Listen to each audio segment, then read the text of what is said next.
BEd first semester के सभी छात्र छात्राएं ध्यान देंगे कि आपके प्रश्न पत्र तृतीय में शैक्षिक प्रशासन, प्रबंधन, पर्यावरण शिक्षा एवं स्वच्छता में मैं आपको भारत में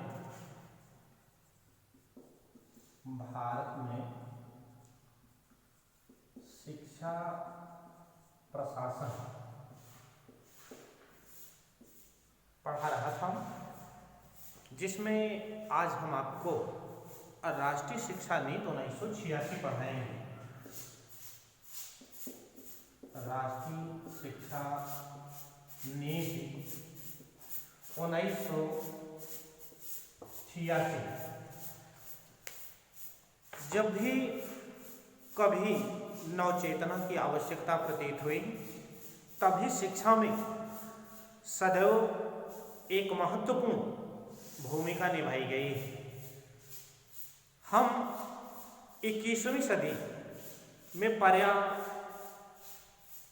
पदार्पण कर चुके हैं और शिक्षा की चुनौतियां, ज्ञान की खोज पर हम बल दे रहे हैं, ताकि हमारी जो आधुनिक आवश्यकताओं के अनुकूल शिक्षा व्यवस्था बनाने में हमारे जो समन्वय तरीके हैं, उन पर हम प्रकाश डाल सकते हैं। जीवन के प्रत्येक क्षेत्र में तीव्र गति से परिवर्तन हो रहा है और भारत में शताब्दियों दशक से के रूप में एक बदलता हुआ परिवेश, स्वतंत्रता प्राप्ति के समय से शिक्षा में अनेक परिवर्तन हुए। इन परिवर्तनों को लाने में 1968 की शिक्षा नीति की बड़ी अहम भूमिका रही है, परंतु इस शिक्षा नीति के अधिकांश जो सुझाव थे, जो कार्य थे, वो पूरी तरह से परिणित नहीं हो सके, जिसके फलस्वरूप विभिन्न जो वर्ग थे, जिनकी शिक्षा उन लोगों तक नहीं पहुंच सका, और जिस तरह से शिक्षा का विस्तार का जो स्तर था, जिसका सुधार करना था, आवश्यकता अनुसार नहीं हो सका। इन समस्याओं का हल निकालने के लिए एक प्रथम आवश्यकता हो गई। तो भारतीय जो हमारे विचारधारा के लोग थे, मनुष्य स्वयं में बेशकीमती एक संपदा है, अमूल्य राष्ट्रीय संसाधन है। आवश्यकता इस बात की थी कि उनका पालन पोषण गतिशील तथा संवेदनशील हो। प्रत्येक व्यक्ति का अपना विशिष्ट व्यक्तित्व होता है। जन्म से मृत्यु पर्यंत और जीवन की प्रत्येक परिस्थिति में उसकी अपनी समस्याएं एवं आवश्यकताएं होती हैं। विकास के इस गतिशील प्रक्रिया में अपना उत्प्रेरक योगदान दे सके।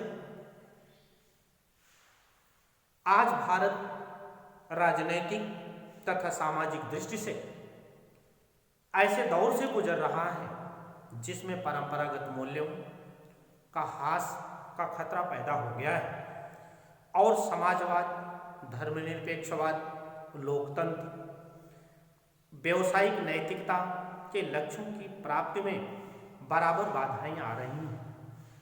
दिन प्रतिदिन हम पढ़े लिखे लोगों को गांव में रहने के लिए तैयार नहीं है। हमारा जो ग्रामीण तथा जो नगरीय जीवन में अंतर को कम करने के लिए ग्रामीण क्षेत्रों में हम रोजगार के विविध तथा व्यापक संसाधन उपलब्ध कराने की बहुत अति आवश्यकता है। आने वाले दशकों में जनसंख्या की बढ़ती हुई जो गति है, उस पर काबू करना होगा। इस समस्या के समाधान के लिए हमको क्या करना चाहिए? महिलाओं को साक्षर तथा शिक्षित करना होगा। नवीन चुनौतियां तथा सामाजिक आवश्यकताओं से निपटने के लिए भारत सरकार ने नई शिक्षा नीति जो 1968 की राष्ट्रीय शिक्षा नीति के नाम से प्रसिद्ध हुई थी, इसी राष्ट्रीय शिक्षा नीति के प्रारूप में नई राष्ट्रीय शिक्षा नीति यानी 1986। अब जैसे इसमें राष्ट्रीय शिक्षा नीति की प्रमुख बातें कौन कौन सी हैं, प्रमुख तथ्य, तो उसमें पहली चीज ये थी कि राष्ट्रीय शिक्षा प्रणाली का मूल मंत्र यह है कि एक निश्चित स्तर तक प्रत्येक विद्यार्थी को बिना किसी भेदभाव, बिना किसी धर्म, स्थान, लिंग भेद को बिना किसी अंतर के हम एक अच्छी शिक्षा उपलब्ध कराएं। उक्त लक्ष्य को प्राप्त करने के लिए यानी जो हमने भी आपको बताया, वित्त पोषित कार्यक्रमों के प्रारंभ करेगी, क्योंकि 1968 की शिक्षा नीति में अनुशासित सामान्य स्कूल प्रणाली को क्रियान्वित करने की दिशा में प्रभावी कदम उठाए गए थे, लेकिन राष्ट्रीय शिक्षा नीति के अंतर्गत संपूर्ण देश के लिए 10+2+3 यानी 10+2+3 की संरचना। अब संरचना का मतलब आपको, अब जैसे 10 माने हाई स्कूल, 2 माने इंटर और 3 माने स्नातक। इसकी इस ढांचे को मतलब जो बनाया, इस ढांचे से पहले एक विभाजन, जैसे मैंने आपको उसके पहले बताया था कि जैसे उसमें था प्राथमिक शिक्षा की,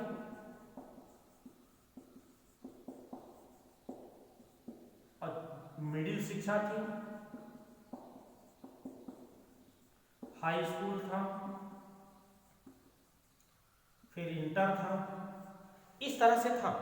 क्योंकि राष्ट्रीय शिक्षा प्रणाली पूरे देश के लिए एक राष्ट्रीय शिक्षा क्रम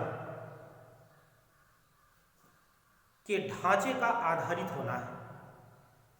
इसमें एक सामान्य केंद्रित होगा, जो केंद्रित की जो बात आई, अब सामान्य जो केंद्रित था, सामान्य केंद्रित, अब इस सामान्य केंद्रित और अन्य तत्वों के बारे में लचीलापन, फ्लेक्सिबल थियरी, जिससे स्थानीय पर्यावरण और परिवेश के अनुसार उसको हम ढालेंगे।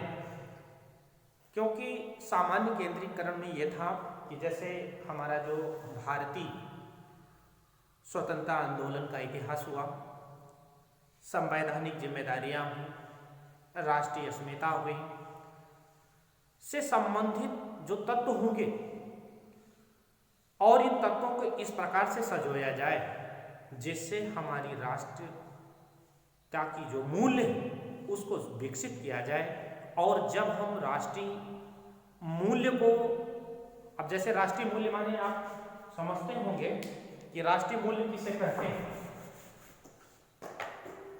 अब जैसे राष्ट्रीय मूल्य, अब राष्ट्रीय मूल्य किसे कहते हैं? जैसे हमारी सांस्कृतिक धरोहर,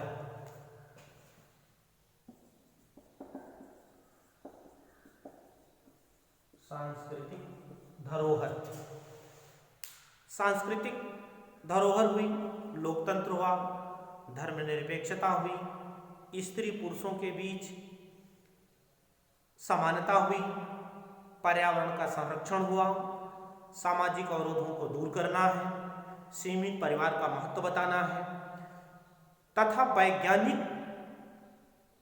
जो स्वभाव का हमें विकास करना है। नवीन शिक्षा प्रणाली में आने वाली संतति को विश्वव्यापी दृष्टिकोण को सुदृढ़ बनाने में, साथ ही अंतर्राष्ट्रीय सहयोग और शांतिपूर्ण सहअस्तित्व की भावना का हम विकास कर सकेंगे। समानता के उद्देश्य को साकार में लाने के लिए राष्ट्रीय शिक्षा प्रणाली के सभी को शिक्षा का हम समान अवसर उपलब्ध कराएंगे और प्रत्येक चरण पर आने वाली जो शिक्षा की जो न्यूनतम स्तर उसका निर्धारण किया जाएगा। ऐसे विद्यार्थियों को देश के विभिन्न भागों में संस्कृति, परंपराओं, सामाजिक व्यवस्थाओं को समझ सके, युवा वर्ग को अपनी कल्पना और सूझबूझ के अनुसार देश की महिमा तथा गरिमा को पहचानने के लिए प्रोत्साहित करेंगे। देश में संपर्क भाषा को हम बढ़ावा देने के लिए प्रयास करेंगे।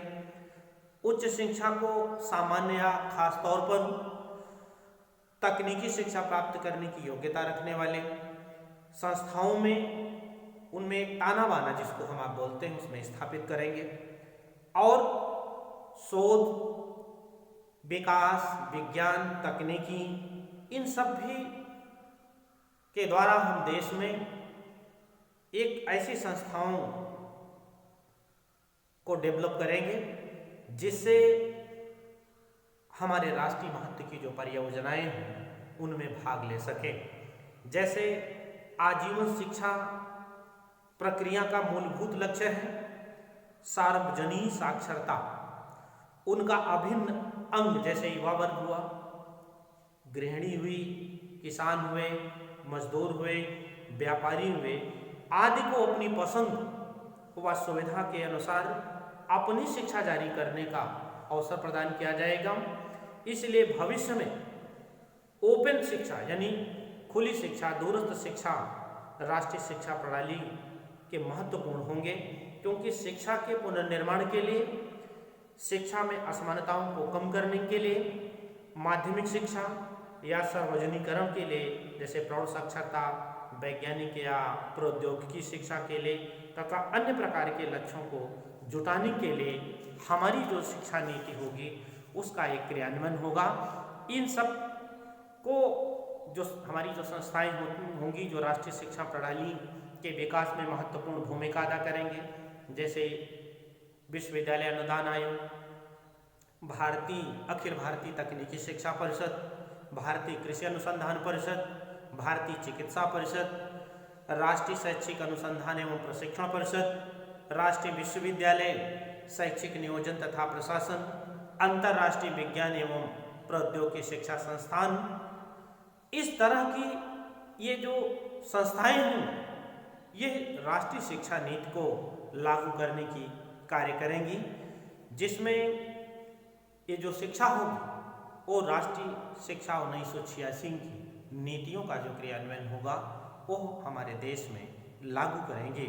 क्योंकि जो शिक्षा की जो प्रशासन की जो स्थिति थी, जैसे राजकीय प्रशासन हुआ, स्वशासी संस्थाएं हुई, निजी प्रबंधन हुआ, व्यक्तिगत हुआ, ये सब जो संस्थाएं होंगी ये कर्मियों की जैसे नियुक्तियां हैं उनका परिणाम घोषित करना उनकी संपूर्ण जिम्मेदारी होगी।